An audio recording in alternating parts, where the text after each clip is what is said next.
Hello বন্ধুরা, আমি ফারিয়া আহমেদ প্রীতি। আমি বাংলাদেশের একজন মেয়ে। আজকে আমি তোমাদের একটা গল্প শোনাবো। সেটা আমার দেবরকে নিয়ে। আমার স্বামী বিদেশ থাকতো, আমি আমার শ্বশুরবাড়িতে থাকতাম। আমার একটি দেবর ছিল। দেখতে অনেক সুন্দর এবং কিউট চেহারা ছিল। বিয়ের পর থেকে আমার দেবর আমাকে অনেক সম্মান করত। আমার সাথে সব সময় হাসি খুশি মুখে কথা বলতো। আমার স্বামী বিদেশ যাবার পর একদিন আমার দেবর বন্ধুরা বাকিটা গল্পেই বলছি। বেশ কিছুদিন আগে আমার স্বামী আরিয়ানের সাথে পারিবারিকভাবে আমার বিয়ে হয়। আরিয়ান ছিলেন শান্ত, ভদ্র আর আমাকে খুব যত্ন করতেন। আমিও তাকে মন থেকে ভালোবাসতাম। আমাদের সংসার ছিল ছোট্ট কিন্তু সুখে ভরা। প্রতিদিন সকালে আরিয়ান আমার জন্য চা বানাতেন আর আমি তার জন্য তার পছন্দের নাস্তা তৈরি করতাম। আমরা একসঙ্গে হাসতাম, গল্প করতাম আর ভবিষ্যতে স্বপ্ন দেখতাম। আমাদের বিয়ের প্রথম বছরটা ছিল যেন একটা সুন্দর গল্প।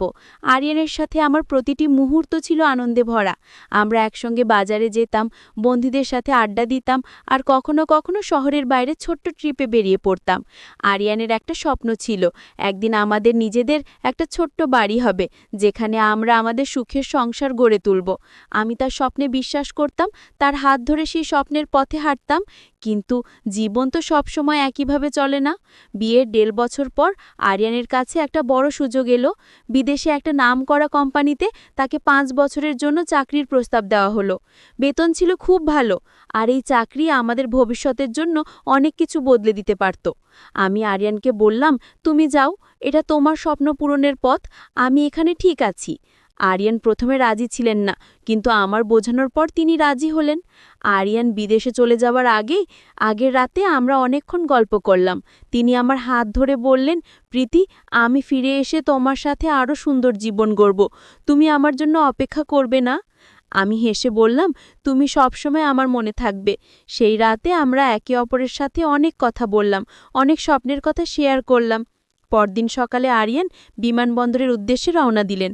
আমি তাকে বিদায় জানাতে গিয়েছিলাম আর চোখের জলে তাকে ছেড়ে এলাম।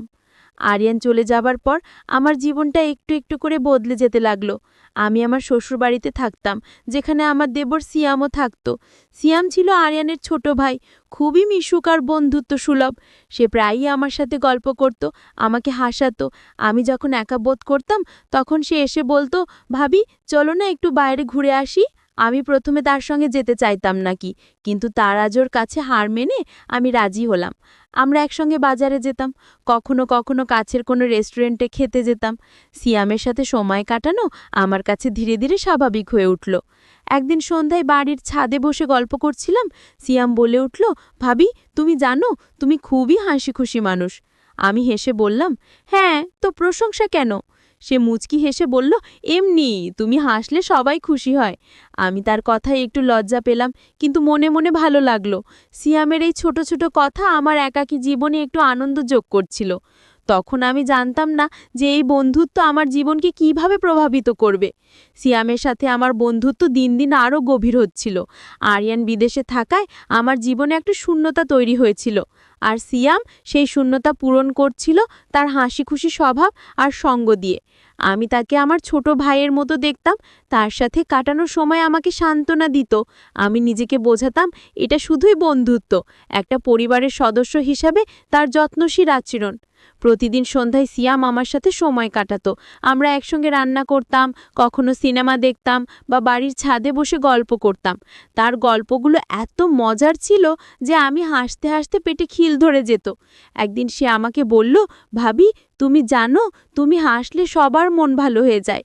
আমি হেসে বললাম, সিয়াম, তুমি সব সময় এমন কথা বলো কেন? আমি তো সাধারণ মানুষ। সে হাসলো, ভাবি, তুমি সাধারণ হলেও আমাদের পরিবারের জন্য তুমি খুব গুরুত্বপূর্ণ। তার কথায় মনটা আমার খুশিতে ভরে উঠল। ১ সপ্তাহ পরে সিয়াম বলল, ভাবি, চলো না আমরা কাছাকাছি কোথাও ঘুরে আসি।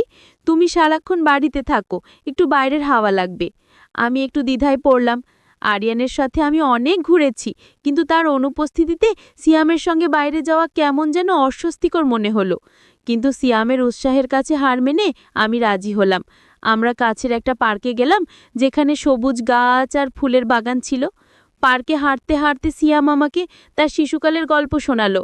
সে বলল কিভাবে সে আর আরিয়ান ছোটবেলায় একসঙ্গে দুষ্টুমি করত।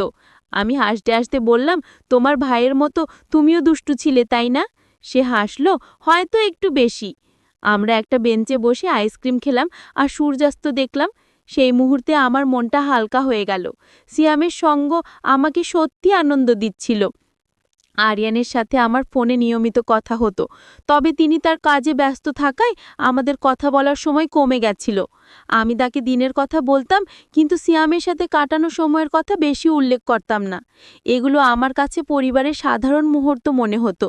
একদিন আরিয়ান ফোনে বললেন, প্রীতি, তুমি একটু চুপচাপ মনে হচ্ছে, কিছু হয়েছে? আমি দ্রুত বললাম, না না, আমি ঠিক আছি, শুধু একটু ক্লান্ত। আমি চাইতাম আরিয়ানের সাথে আমার সম্পর্ক আগের মতোই থাকুক। এক সন্ধ্যায় সিয়াম আমাকে বলল, ভাবি, চলো আমরা একটু পুরনো বাংলা সিনেমা দেখি। আমরা একসঙ্গে একটা পুরনো বাংলা সিনেমা দেখতে বসলাম। ছবিটা ছিল একটা পারিবারিক গল্প, আর আমরা দুজনেই ছবির মজার দৃশ্যগুলো উপভোগ করলাম। ছবি শেষ হলে সিয়াম বলল, ভাবি, এই ধরনের পারিবারিক গল্পগুলো সত্যি অনুপ্রাণিত করে। আমি হেসে বললাম, হ্যাঁ, জীবনে পরিবারের সমর্থন অনেক গুরুত্বপূর্ণ। সে হাসল, তুমি ঠিক বলেছ ভাবি, আমাদের পরিবার তো তেমনই। তার কথায় মনটা আমার খুশিতে ভরে উঠল। সাগরকন্যা থেকে ফিরে আসার পর আমার মনটা একটু হালকা হয়েছিল। সিয়ামের সাথে কাটানো সেই দিনগুলো আমার জন্য একটা সুন্দর স্মৃতি হয়ে রইল। সমুদ্রের ঢেউ, আমাদের হাসি আর পরিবারের সাথে কাটানোর সময় এসব আমাকে নতুন করে উৎসাহ দিয়েছিল। আমি নিজেকে বোঝাতাম যে সিয়াম আমার পরিবারের একজন, আমার ছোট ভাইয়ের মতো, আর তার সঙ্গ আমাকে এই একাকী সময় সাহস দিচ্ছে। বাড়ি ফিরে এসে আমরা আমাদের স্বাভাবিক রুটিনে ফিরে গেলাম। সিয়াম প্রতিদিনের মতোই আমার সাথে সময় কাটাতো, গল্প করত। তার হাসি খুশি স্বভাব আমাকে সবসময় আনন্দ দিত। একদিন সকালে আমি রান্নাঘরে নাস্তা তৈরি করছিলাম। সিয়াম এসে বলল, ভাবি, আজ আমি তোমার জন্য কিছু রান্না করব, তুমি শুধু বসে দেখো।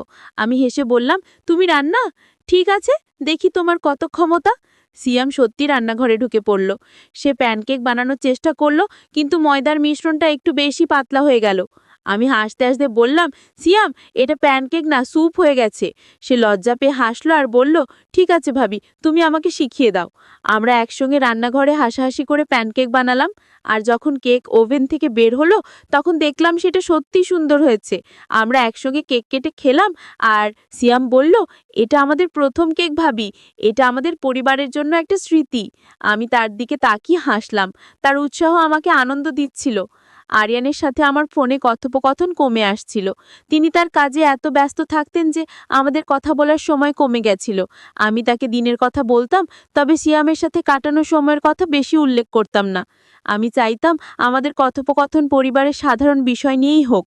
একদিন আরিয়ান ফোনে বললেন, প্রীতি, তুমি একটু দূরে দূরে মনে হচ্ছে, কিছু হয়েছে? আমি দ্রুত বললাম, না না, আমি ঠিক আছি, শুধু একটু ক্লান্ত। আমি চাইতাম আরিয়ানের সাথে আমার সম্পর্ক আগের মধ্যেই থাকুক। এক সন্ধ্যায় সিয়াম আমাকে বলল, ভাবি, চলো আমরা একটা পুরনো বাংলা সিনেমা দেখি। আমরা একসঙ্গে একটা পুরনো বাংলা সিনেমা দেখতে বসলাম। ছবিটা ছিল একটা পারিবারিক গল্প, আর আমরা দুজনেই ছবির মজার দৃশ্যগুলো উপভোগ করলাম। ছবি শেষ হলে সিয়াম বলল, ভাবি, এই ধরনের পারিবারিক গল্পগুলো সত্যি অনুপ্রাণিত করে।